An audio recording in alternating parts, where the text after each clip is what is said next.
Hi there. I promised in my last video that I would let you know why estate planning is so passionate for me. Everybody needs a why. And if you don't have a why, it's tough. Each day is tough. So my why is a bit sad. So hold on to your seat. I'm not trying to share it to make you sad, but it's just something that happened that caused me to become very passionate about serving the community and helping the community put together their own personal estate plans. In December of 2021, my son, who was 33 years old, a paramedic and a firefighter in Michigan, acquired COVID on the job. On December 24th, 2021, he died.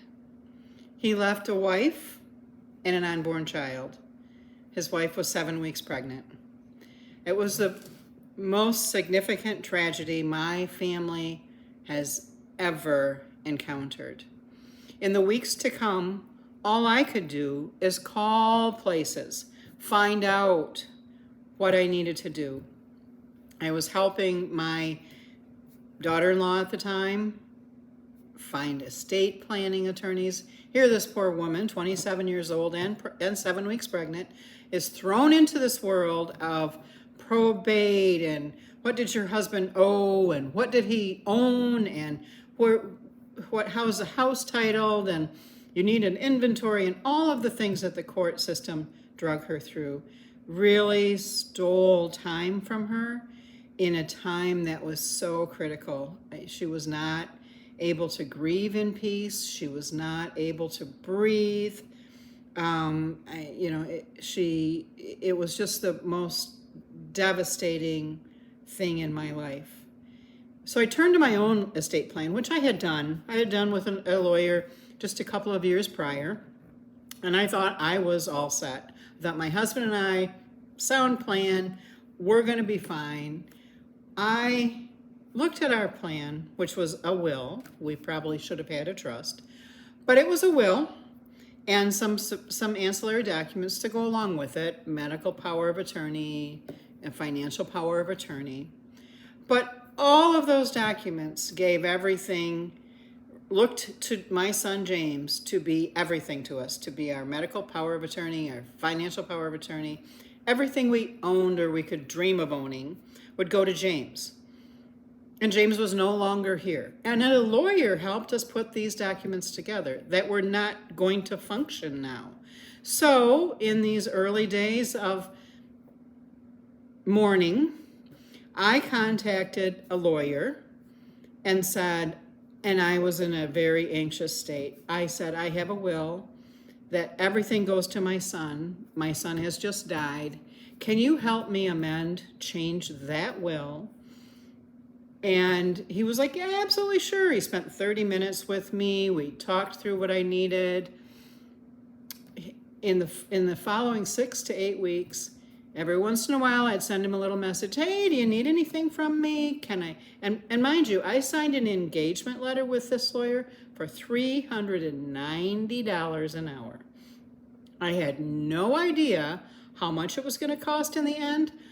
I didn't know what I was asking for, but I knew what I had in front of me was not going to work, and I was just panic-stricken because following a death, you're very filled with anxiety. Finally, after about 8 weeks of having nothing but silence from this lawyer, I sent him a kind note. It wasn't rude. I just said, hey, I guess I don't need your services anymore. What did he do? Immediately sent me a note to say, oh my goodness, how can I help you? So at that moment in time, I knew I needed to help others. My son's legacy is service. That is what he was all about as a paramedic and firefighter. Everything he breathed and ate was about what the community needed and who might need him. Almost every conversation that you had on the phone while he was home, you would hear emergency tones in the background, and as he would go silent, listening to hear if he was being called out. He was so dedicated to service that I decided at the moment in time where I was trying to get some help that I was going to become just as dedicated to service. in my way because I'm a lawyer, not a paramedic. But so estate planning is my thing. I'm passionate about it, but that is my why.